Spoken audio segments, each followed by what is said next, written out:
Dice nuestro hermano Paco, no voy a dar más nombres, se llama Francisco Miguel, le llamamos Paco, todos los hermanos, ahí en la prisión de Cuatro Caminos.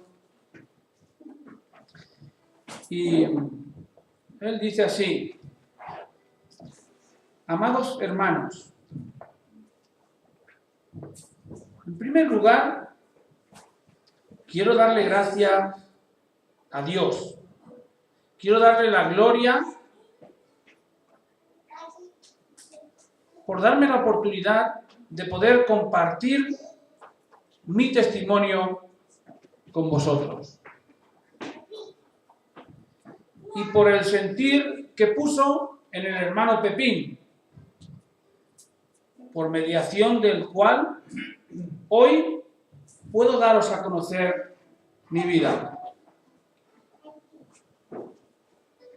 Gracias también a vosotros por tener el deseo de oír mi voz, aunque sea la mía, y la de muchos hermanos que, al igual que yo, hemos conocido al Señor en este lugar, en la prisión. Y que, aunque no tenemos libertad física, gestos como el vuestro, de querer saber de nosotros, nos hacen sentirnos amados. Y que formamos parte de una gran familia.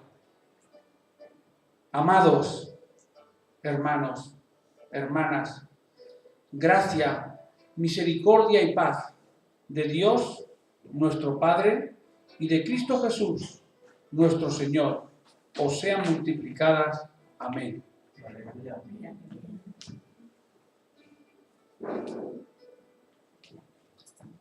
Para empezar, quiero presentarme. Mi nombre es Francisco Miguel, pero me conocen por Paco. Nací hace ahora 25 años en una aldea de la provincia de Lugo. Llevo 3 años y 2 meses privado de libertad por robos con fuerza, robos con violencia, hurtos, peleas, lesiones. Actualmente me quedan por cumplir 2 años y 10 meses, ya que voy a un total de 6 años de condena. Aquí se ha equivocado, ¿eh? Porque si llevaba 3 años y va a 8, le faltan 5, 4 y 10. En un principio eran 8 años, pero la misericordia y la gracia de Dios son inmensas. Y Él movió las cosas de tal modo que 2 años me han sido quitados de mi condena. Aleluya. Por otra parte, recientemente tuve un juicio en Lugo, que tuvo que marcharse para allí, recuerdo yo, en el que me pedían 4 años y medio de cárcel, más por un robo con violencia. Y Dios obró de tal manera que se me quedó en libre absolución. Amén. Hermanos, Dios hace cosas que se escapan a nuestro entendimiento. Y siempre en beneficio de sus hijos. Amén. Hace ahora 2 años y medio que conocí al Señor en una celda de esta cárcel de Cuatro Caminos. En esa celda estaba yo solo. Doblé mis rodillas y apoyé mis brazos en una silla. Bajé mi cabeza y empecé a hablar con Jesús. Le hablé de tú a tú, con confianza y con fe. Le dije que me habían estado hablando de que necesitaba arrepentirme y necesitaba aceptarle como mi Salvador y mi Redentor personal, y que si le abría mi corazón, Él iba a entrar en mí. Le dije que creía que estaba en esa celda conmigo y que creía que estaba ahí Él, que sabía que me estaba escuchando y que no me iba a levantar de ahí hasta que no me diese una señal de su presencia. Ese día yo lloré, grité, repasé mi vida y se lo puse todo en sus manos. Le dije lo que nunca me había atrevido a hablar con nadie. Le conté mis pecados más ocultos de mi vida y le expresé mi vida tal como yo la sentía y la pensaba. Me propuse ser sincero con el Señor y dejar de aparentar, pues al fin y al cabo, Él ya conocía mi vida. Entre lágrimas y gritos de impotencia, le pedí al Señor perdón y le dije que yo no quería seguir llevando la vida que estaba llevando.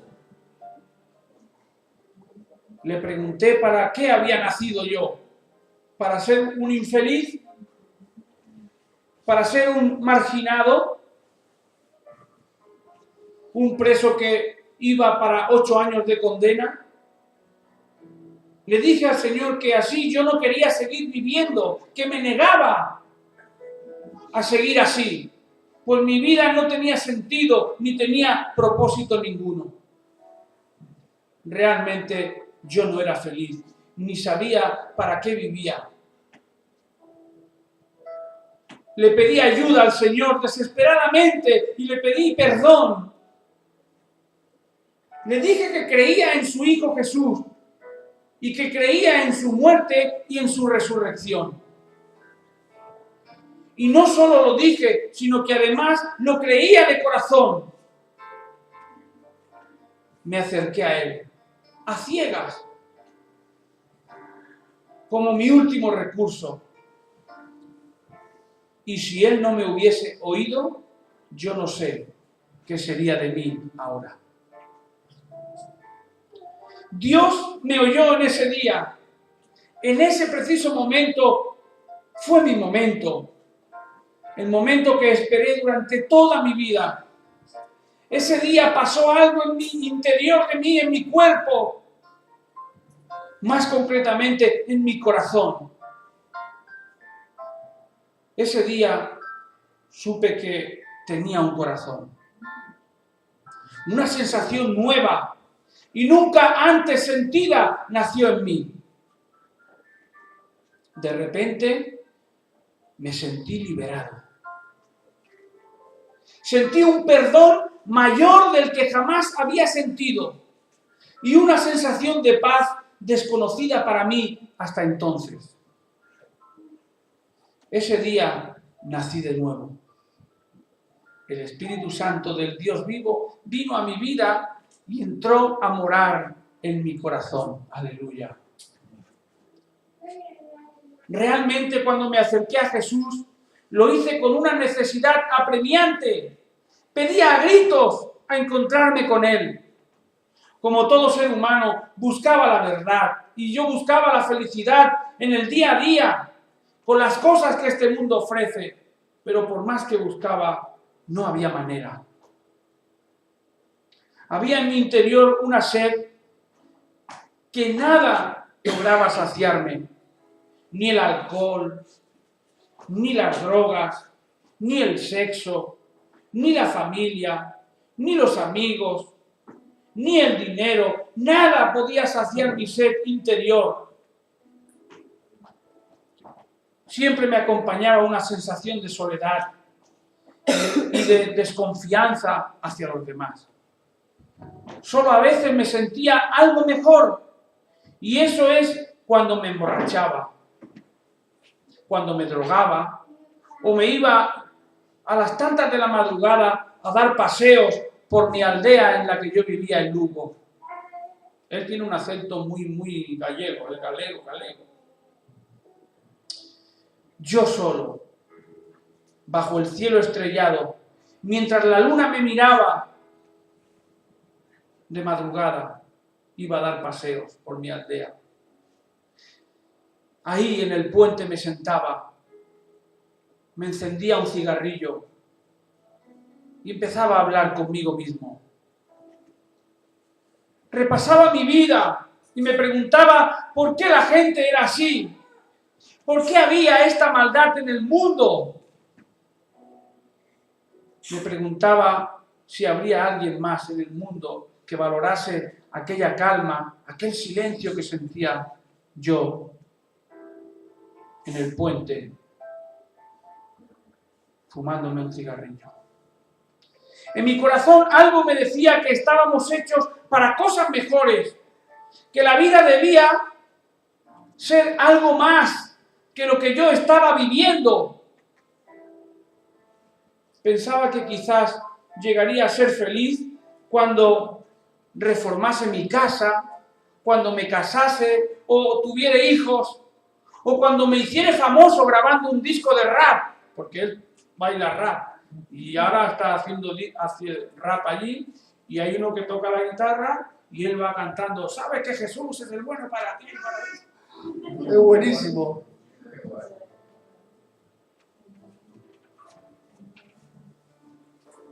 Otras veces entraba en una iglesia y encendía unas velas por mi madre, que es difunta, o por mis abuelos, y le rezaba a Dios, o a San Francisco de Asís, que era mi santo preferido. O me iba al cementerio junto a la tumba de mi madre, o la tumba de mis abuelos, y hablaba con ellos y me desahogaba. Yo pensaba que ellos me escuchaban y que ellos me protegían, eso creía yo. Cuando era pequeño, a la edad de 4 años, mi abuela materna se suicidó. Se ve que estaba cansada de trabajar y de que no se la valorase en casa. Mi abuelo la insultaba. Mis tíos venían a casa solo para comer y para pedir dinero. Y según dicen mis vecinos, mi abuela no pudo más y se suicidó. Un año después, mi abuelo murió en la cama. Él tenía problemas respiratorios y al lado de la cama tenía unas bombonas de oxígeno que yo vi. Yo lo vi. Y vi cómo se ahogaba mi abuelo y de golpe dejó de respirar. Y fui corriendo y llamé a mi madre por la ventana y a mi tío. ¡El abuelo! Pero ya nada se pudo hacer.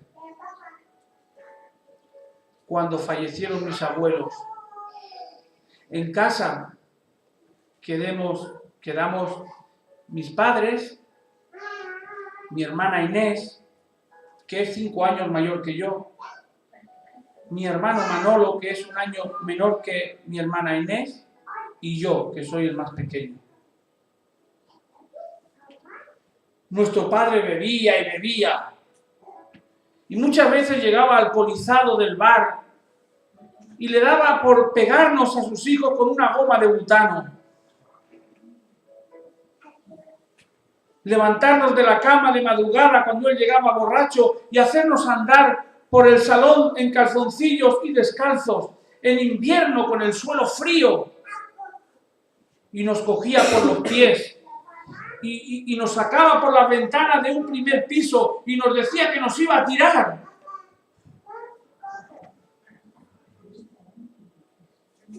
Por suerte nunca lo hizo. También le pegaba a nuestra madre. Muchas noches ella salía corriendo de casa llorando y gritando y nuestro padre nos hacía ir tras ella para ir a buscarla. Con el tiempo, en el colegio, un día nos hicieron quedarnos cuando todos se iban a casa y nos dijeron que ese día nosotros no íbamos a ir a nuestra casa. Nos llevaron a una casa de monjas y allí pasamos cerca de 2 años. Se los quitaron. Pienso que esto fue una medida preventiva por parte de los asistentes sociales Y los profesores, al vernos llegar al colegio marcados por el cuerpo con los golpes de las gomas y ir mal vestidos, estando nosotros en la casa de las monjas por 2 años y medio, un día nos avisaron: mi madre se había suicidado. Yo tenía 7 años. Los vecinos dicen que muchas noches se oían gritos en casa. Imagino que mi mamá, al no tenernos consigo y al convivir con un hombre que la maltrataba, tampoco pudo más, igual que mi abuela. Nos llevaron al entierro y yo la vi en la casa, mi mamá, y iba vestida de blanco y llevaba un ramo de rosas en la mano. Un año después nos sacaron de las monjas, de las asistentes sociales, y nos regresaron con nuestro padre a nuestra casa. Mi papá ya había dejado la bebida y estaba siguiendo un tratamiento médico. Así que nos pudo recuperar. Pero a los 6 meses de estar con él sufrió una embolia cerebral mientras estaba trabajando. Él era mecánico y quedó en estado de coma. En el colegio nos lo dijeron y nos llevaron al hospital para verle, pero a mí no me dejaron subir a la planta. Mis hermanos sí que subieron. Mientras estaba esperando ahí abajo, yo deseaba que mi padre muriese. Así no volvería a pegarme nunca más. Mi padre con el tiempo se recuperó del coma. Ahora, hoy vive y tiene medio cuerpo paralizado, pero puede andar. Puede escribir y puede comer solo. Sí perdió la visión en un ojo y la facultad del habla. No puede hablar. Actualmente, él vive en una residencia geriátrica a 6 kilómetros de mi aldea. Yo ya le he perdonado y lo amo en el amor del Señor. Y lo que más deseo para él es que pueda tener un encuentro personal con Jesucristo. Cuando mi padre sufrió la embolia, nos llevaron a una casa de acogida donde estuvimos cerca de 2 años. En el 1999, una familia vino y nos adoptó, un matrimonio de Ulldecona, Tarragona. Ahí ya tenía yo 11 años. Así es como vinimos a parar a Cataluña. Un año después comencé el instituto y empecé a juntarme con los más mayores en Ulldecona y a hacer campana, a fumar tabaco, porros. Una vez fui adjunto de un marroquí, ya mayor, que siempre me pillaba el hachís. Y él tenía 11 años. Porque yo era demasiado pequeño y el camello a mí no me lo quería vender. Y me hizo esperar en el portal mientras él subía a pillar. Subió, bajó, volvió a subir, volvió a bajar. Decía que había que esperar porque tenían que cortar el chocolate. Estaba como algo nervioso aquel marroquí. Yo le dije que tenía algo de prisa y él entonces me dijo que tranquilo, tranquilízate. Y me empezó a acariciar la espalda y fue bajando la mano hasta ponerme la mano por debajo del calzoncillo.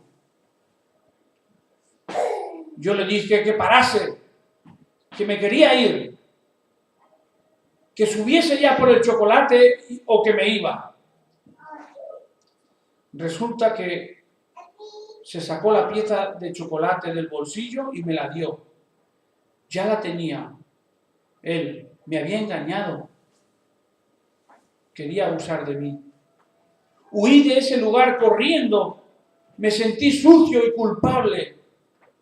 No le conté aquello a nadie. Durante años, cuando ya crecí y comprendí, deseé encontrarme a aquel hombre otra vez para matarlo. A veces le cogía algo de dinero a escondidas a mis padres adoptivos. En un principio, para invitar a mis amigos a chucherías, helados y todas esas cosas. Pero más tarde empecé a salir de fiesta. Probé la cocaína, probé el éxtasis, probé el speed. Todos mis amigos lo hacían y yo quería ser como ellos. Entonces cada vez le robaba mayores cantidades de dinero a mis padrastros. Y no solo en casa, sino también en el colegio robaba, entraba en las casas de los vecinos. Con el tiempo, la situación se volvió insostenible. Y un día, mi padre adoptivo me pegó una paliza y me dijo que no volviese nunca más por aquella casa. Entonces, de ahí me llevaron a un centro penitenciario de menores en Tortosa. Y de ahí empecé a escaparme y a pasar tiempo en la calle, a robar en las casas, a robar en los coches, a entrar en las tiendas, en los supermercados, a juntarme con todo lo peor del barrio. Empecé a llevar conmigo una navaja y un destornillador para defenderme, pues las palizas de mi padre y el abuso de los mayores que se aprovechaban de mí cuando tenía dinero y a veces me daban collejas y hostias y me tenían por tonto. Todo eso me fue haciendo volverme desconfiado y precavido. Ahora, así me haría respetar, con la navaja y el tornaviz. Ya cumplí los 14 años. Junté varias causas en la Fiscalía de Menores y fui internado en un centro de menores de la justicia. Me pasé preso hasta los 19 años, entrando y saliendo de centros de menores. Pasaba temporadas en la calle robando y malviviendo. Y pasaba temporadas internado en los centros. Cuando cumplí la mayoría de edad, salí del último centro de menores con trabajo y me facilitaron un piso tutelado.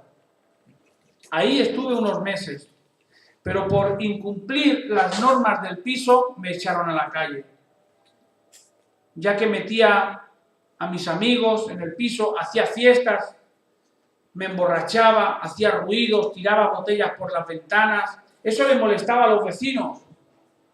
Una vez me había dejado las llaves del portal arriba y para subir rompí el cristal de la portería. Mi vida era un caos. Seguí robando y sumando causas en los juzgados, pero ahora ya era mayor de edad. Comencé también a beber casi a diario, ron, whisky, cerveza, de todo. Y en ocasiones mezclaba la bebida con pastillas tranquilizantes. A veces me quedaba en coma y me despertaba en el hospital, meado y atado a una camilla. Empecé a volverme cada vez más agresivo. Siempre llevaba conmigo la navaja. En varias ocasiones apuñalé a varias personas en peleas y en disputas. Ahora solo estoy pagando un delito de este tipo, por el cual me condenaron por apuñalar, me condenaron a 2 años de prisión. Estuve un tiempo viviendo en la calle, durmiendo por las calles, en pisos de desconocidos, hasta que cumplí 19 años. Con 19 años decidí volverme a Galicia, a mi aldea, donde tenía todos esos recuerdos de pequeño.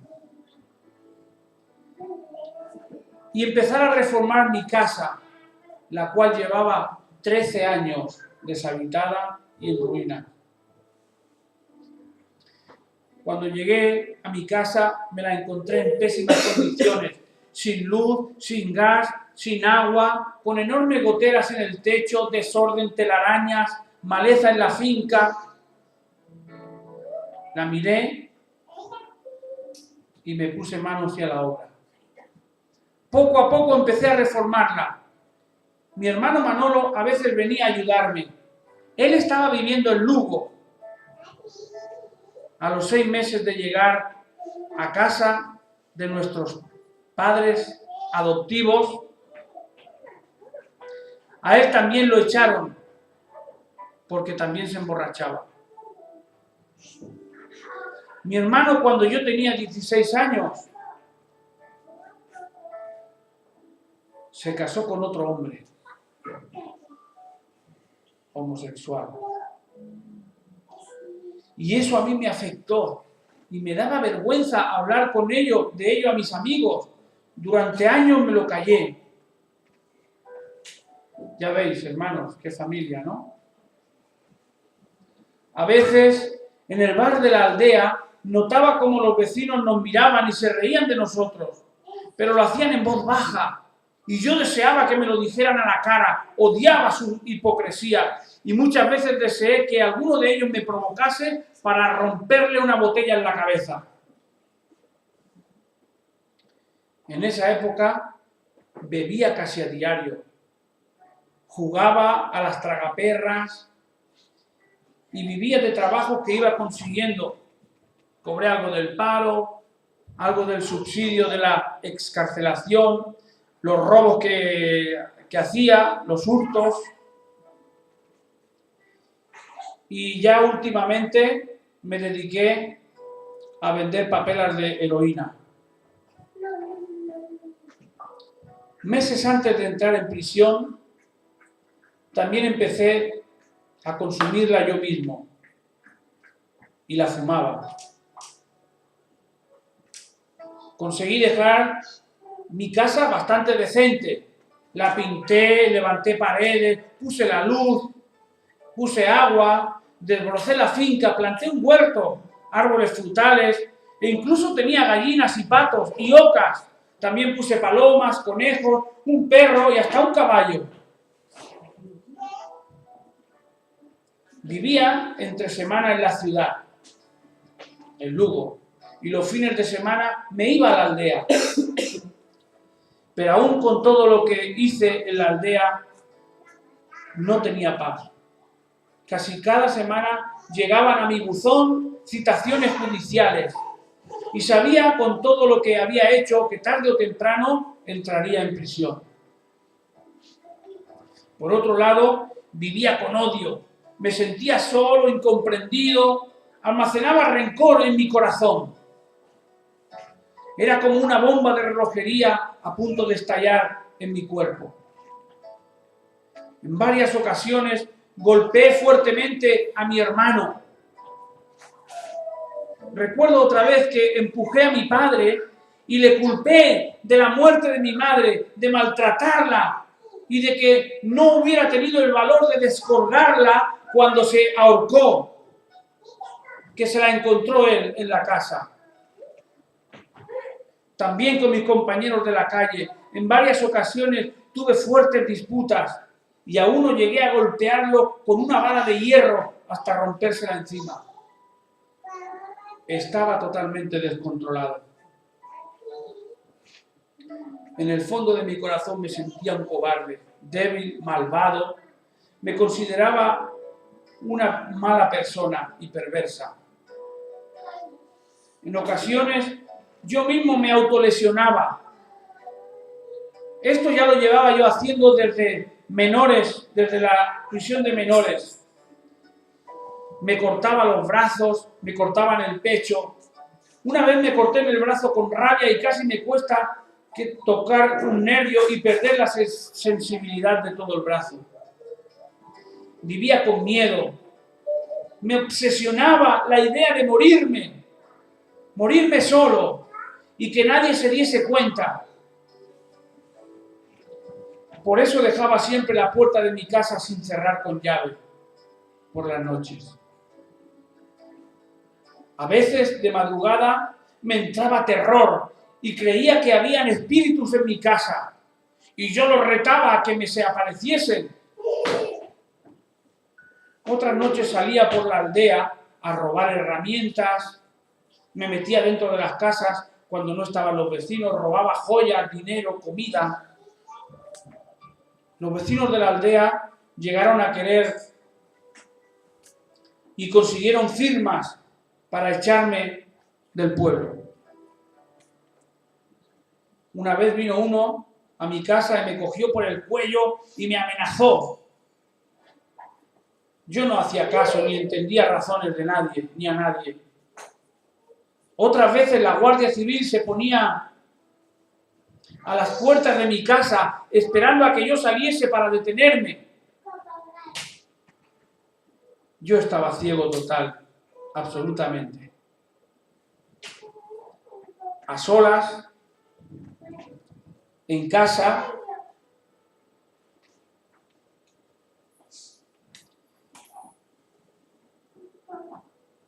echaba lágrimas y me desahogaba.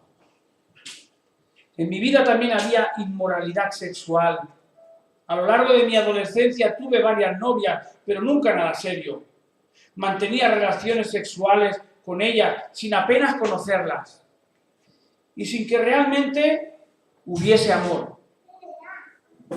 También tenía revistas pornográficas y necesidad insatisfecha que aún no había conseguido satisfacer.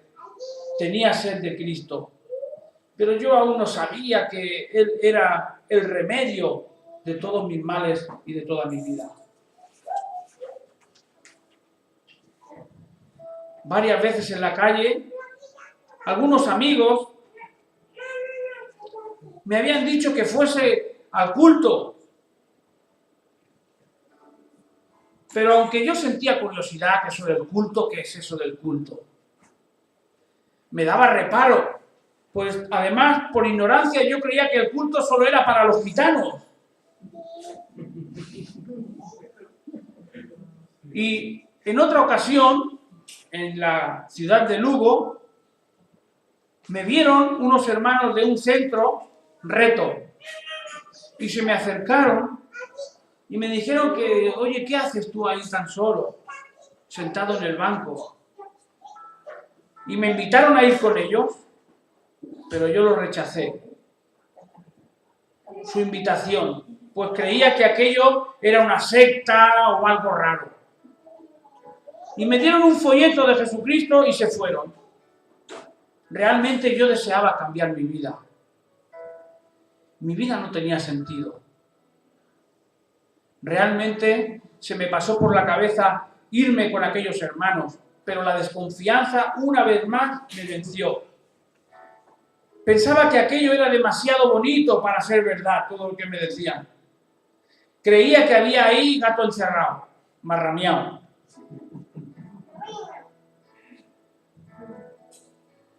No me fiaba y el tiempo pasó. Pero en octubre del año 2010 me llamaron y caí preso en la prisión de la Modelo, Barcelona. Entré al principio a pagar 2 años que me cayeron, pero luego fueron bajándome más causas que tenía pendientes y celebrándose juicios hasta llegar a una condena de 8 años. Me hundí en la miseria. Aquello era demasiado para mí. ¿Qué podía hacer? Mi familia realmente me dio la espalda. El letrero cárcel pesaba demasiado para mí. Lo mismo hicieron mis amigos. Muchas promesas, pero a la hora de la verdad, nada. Tenía una novia y empecé a salir con ella a los pocos meses de entrar preso. Pero sabía que ella no iba a aguantar tantos años viniéndome a ver. Y sentía también que el cariño que ella me daba no me llenaba lo más íntimo de mi corazón. Ni tampoco me quitaba la culpabilidad, el temor y la falta de perdón. No le daba sentido claro a mi vida porque viniera mi novia a verme a la prisión. Más bien, estaba con ella aferrándome a un clavo ardiendo para no aceptar la triste realidad de mi situación, que estaba solo. Estaba perdido, que había tocado fondo y no sabía cómo salir de allí. Solamente tenía ella. Ni mi hermano, ni mi padre, ni mi madre, ni mi abuelo, ni mi abuela, ni mi hermana, nadie. A veces, en mi soledad, lloraba, me lamentaba, le escribía a la familia para pedirles perdón, pero nada. La sensación de vacío, la culpa y la amargura no se iba. A veces probaba a volver a autolesionarme, a fumar porros, pero nada, no sentía nada. Ya nada me hacía efecto, ni nada conseguía hacerme ni darme paz. A veces andaba por el patio de la cárcel y creía que todos se reían de mí por mi forma de andar, hablando así un poco. Me aterrorizaba pensar que conociesen lo más oculto de mi ser y lo usasen para hacerme daño. Realmente no conseguía relajarme ni estar en paz. Cierto día, en la prisión de la Modelo, un compañero de cárcel se me acercó a mí y me dijo: oye, mira, dale tus problemas a Dios. Esa corta frase se me quedó grabada a fuego en mi corazón. Ahí en la Modelo, los presos se reunían en una celda y hacían cultos. Varias veces este hermano me había invitado a asistir, pero nunca fui. Aunque en el fondo yo lo deseaba. Y no iba porque sentía una especie de fobia a aquellas personas. No me sentía cómodo entre ellas. Prefería estar solo. Realmente estaba preso de mí mismo, dentro de una prisión. Era prisionero de mis propios pecados. Pero pronto eso cambiaría. A los pocos meses de llegar a la Modelo, me trasladaron a la prisión de La Roca, ya que la Modelo es más bien una cárcel preventiva, y yo estaba condenado. Los primeros meses en La Roca, cuando llegué a Cuatro Caminos, fueron para adaptación y adaptarme al centro, pues aquí es donde iba a pasar los próximos 8 años de mi vida. Eso si no me condenaban más y me bajaban más causas, pues aún tenía juicios pendientes. Empecé a salir, a apuntarme a actividades, me apunté a cursos, en el patio jugaba básquet y así pasaba mi tiempo. Los fines de semana solían venir pastores evangélicos y venían allí a mi patio y a mí me gustaba escucharlos. Al final, cuando ellos se iban, siempre repartían unos cómics. A mí me gustaba leer esos librillos de tebeos. Y poco a poco me fui interesando por las cosas de Dios. Y conseguí una Biblia y empecé a leerla. En el módulo le preguntaba lo que no entendía a un hermano llamado Abel, que él siempre estaba ahí para darme una respuesta. Y eso me llamó mucho la atención. Este hermano ya ha salido de libertad. Algún día, a ver si Dios lo permite, lo traeré. Otras cosas que me llamó la atención es que mi compañero de celda, donde me pusieron, él iba al culto. Porque de 3.000 personas, allí en el culto habemos 40, o sea, menos de un 1%. Y le pusieron en una celda y aquel iba al culto. Y cada noche se ponía a orar de rodillas con una toalla en el suelo y siempre pedía por su familia, por el hambre que había en el mundo, por los niños. Eso no me dejó indiferente. Y en mis adentros yo pensaba, ojalá todo el mundo tuviese un sentir así, ya que el mundo sería un poco mejor. A las pocas semanas, este compañero de celda se lo llevaron a otra celda y pusieron a vivir conmigo a un gitano llamado Aquilino, que también era cristiano y había recibido al Señor. ¡Aleluya!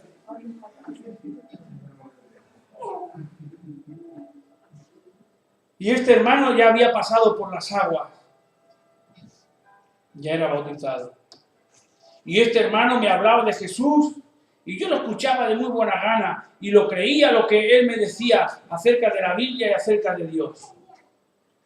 Pero yo aún no había aceptado al Señor como mi Salvador y mi Redentor personal. Creo que Dios lo organizó todo de una manera muy sutil para que yo me diese cuenta de que le necesitaba a Él en mi vida. Y cierto día lo hice. Me subí a la celda y me propuse hablar con el Señor Jesús, de corazón. Ese día, como he expresado al principio, ese día recibí al Espíritu Santo. Lo cierto es que vino a mi vida de una forma en que lo sentí claramente.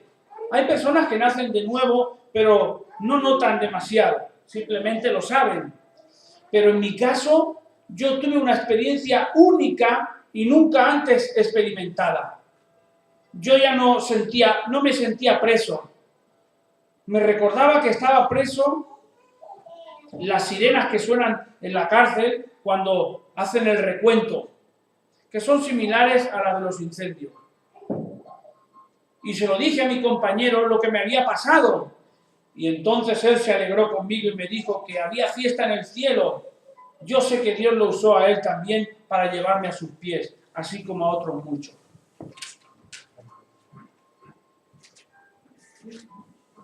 Y ya la última hojita.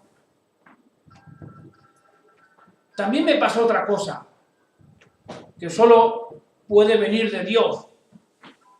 Porque yo tenía una Biblia, que tenía una guía en la Biblia y era una cuerda. Pero la cuerda no pertenecía a la Biblia, la tenía yo puesta y la cogía y la soltaba. Y una tarde la perdí en mi celda y la busqué por largo rato, pero no la encontré. Y me propuse irme a dormir y buscarla al día siguiente. Eso fue un sábado por la tarde. Me eché a dormir y dije, mañana la seguiré buscando. Al día siguiente, cuando me desperté, tenía mi mano izquierda delante de la cara, apoyada en la almohada. Yo estaba tumbado de lado y al abrir mis ojos me dio por abrir la mano y allí estaba la guía de mi Biblia que tanto había buscado la tarde anterior, pero sin éxito. ¡Aleluya! Fue como si un ángel del Señor la hubiese cogido y me la hubiese puesto en mi mano. Aposta, para que yo la viese. Pues yo le pedí al Señor en esos días, Señor, dame señales de que es verdad que tú existes y de que realmente tú estás conmigo. Otra cosa que sentí en esos días fue una paz tan grande, un gozo, un perdón, un alivio que habían sido desconocidos hasta entonces para mí. Estaba tumbado en la cama y es como si estuviese levitando. como si no pesase nada. Parecía que dentro de mi piel no había carne, ni huesos, ni músculo, solo luz, había gozo, había paz. En esa temporada me apunté al culto evangélico, y empecé a salir cada domingo con mis hermanos y a los conciertos que daban algunos fines de semana. Al principio, cuando conocí al Señor, aún fumaba porros y tabaco, pero yo le pedía al Señor que rompiese esas cadenas de mi vida, que yo quería dejarlo todo eso, pero que era débil y no sabía cómo hacerlo. Fue en uno de esos conciertos que Dios tocó algo en mí que hizo que esa noche subiese a mi celda con la convicción y la fuerza para dejar de fumar. Esa noche fumé porros y tabaco, pero antes de irme a dormir le dije a Dios: Señor, mañana cuando me levante, recuérdame, porque no he de irme a dormir, le dije a Dios.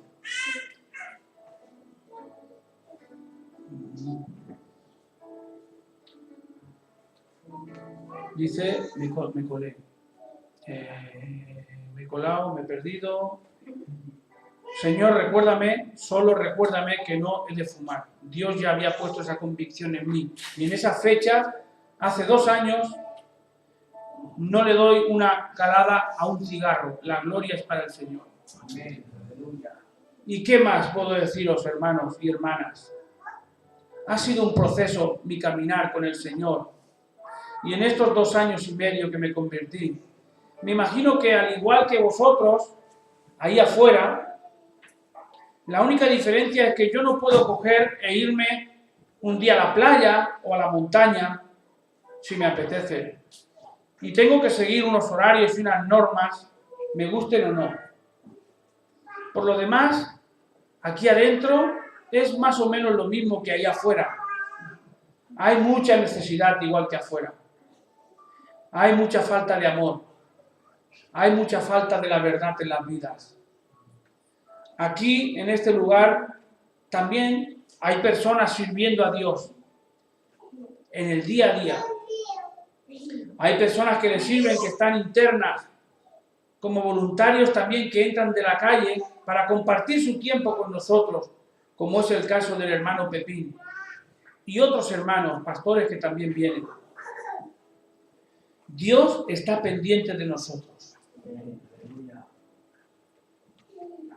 Como es, Dios está pendiente de nosotros y muchas almas son sanadas. En mi caso, el Señor me ha bendecido más de lo que yo pudiese desear o imaginar. Ha roto muchas cadenas en mi vida. He perdonado a todas las personas que me han hecho daño. Y más que eso, me ha dado la capacidad de amarlas. Ya no me peleo, ya no odio a la gente, ya no guardo rencor. Si bien es cierto que aún hay muchas áreas de mi vida con las que Dios aún está tratando y que cometo fallos cada día, también es cierto que Jesucristo me está dando victoria en otras muchas áreas de mi vida, en las que antes era incapaz de conseguirlas. Como es el hablar con las personas, yo no sabía hablar con ellas, el relacionarme correctamente con las personas, el abrirme a los demás sin desconfianza o temor. El dominio propio, el Señor me ha provisto de una compañera, aleluya, se llama Raquel, y estamos prometidos, y queremos casarnos cuando empiece a salir de permiso. Estoy aprendiendo a guardarme para ella. Antes me masturbaba cada día, tenía pensamientos de lujuria, pero Dios ahora me ha dado una pureza y una fidelidad. Y podría hablar de muchas más cosas que Jesucristo ha hecho en mi vida y en las vidas de mis hermanos y de mis compañeros. Pero no quiero ser gravoso ni cansino. Mi prometida me dijo hace poco que lo que no haces ni dices en 20 minutos, no lo dices. Solo siento darle las gracias a mi Padre Celestial por todo lo que está haciendo en mi vida y por todas las bendiciones que derrama de continuo sobre mí. También me siento agradecido por mis hermanos, por mis pastores y por lo privilegiados que somos en este lugar. Pues en esta cárcel, para la gloria de Dios, El Señor se está moviendo y está haciendo una obra grande. Tenemos el privilegio de poder salir los fines de semana a clases de crecimiento evangélico, a cultos evangélicos. Y también tenemos reuniones fraternales entre nosotros los presos, reuniones de oración cada semana. Podemos reunirnos también cada sábado por la tarde en el teatro para ensayar con el grupo de alabanza. Y una vez al mes, más o menos, vemos una película cristiana que nos traen los pastores para ver. Y cada 2 meses o así traen conciertos, hermanos y hermanas, y prédicas con hermanos invitados que vienen al teatro. La verdad es que estamos bendecidos por nuestro Señor y no nos podemos quejar. Amados hermanos, una vez más, gracias por esta oportunidad y por el interés que mostráis en nosotros y por este lugar de prisión. Que la paz de Dios sea con vosotros y vuestras familias y que paséis unas felices Pascuas y que tengáis un buen año 2014 en el Señor. Y por último quiero pediros a todo aquel que lo sienta de parte de Dios que los lunes por la mañana os unáis a nosotros ayunando en el desayuno a nuestro Dios por este lugar y que intercedáis sin cesar por nosotros ante el trono de la gracia para que la palabra del Señor corra y sea glorificada. Y demos testimonio de nuestro Señor Jesucristo como debemos hacerlo. Muchas gracias, hermanos, hermanas. Abrazos en Cristo para todos los hermanos de Santa María de Martorell y de parte de vuestros hermanos de la prisión de la Roca, Cuatro Caminos. Que Dios os bendiga con mucho cariño, de Francisco Miguel López. Bien, esto es para él. Ya se lo le transportaré. Creo que no ha tenido desperdicio la vida que este hermano ha tenido desde que nació. Cómo el diablo coge a las familias y las destroza, pero Jesucristo ha venido a dar libertad a los cautivos. Y una persona de tan bajo nivel, esta carta ni un abogado, con palabras de Dios. Somos hermanos en Cristo, nacidos de nuevo, y el Señor nos da una nueva vida. Muy bien, que nos haga reflexionar que solo Dios cambia las vidas, solo Jesucristo puede sacarnos de la oscuridad y de donde nadie puede sacarte. El Señor nos da la verdadera libertad. Bien, pues el Señor bendiga esta palabra y que haga bien a quien la escuche. Damos gracias a nuestro hermano.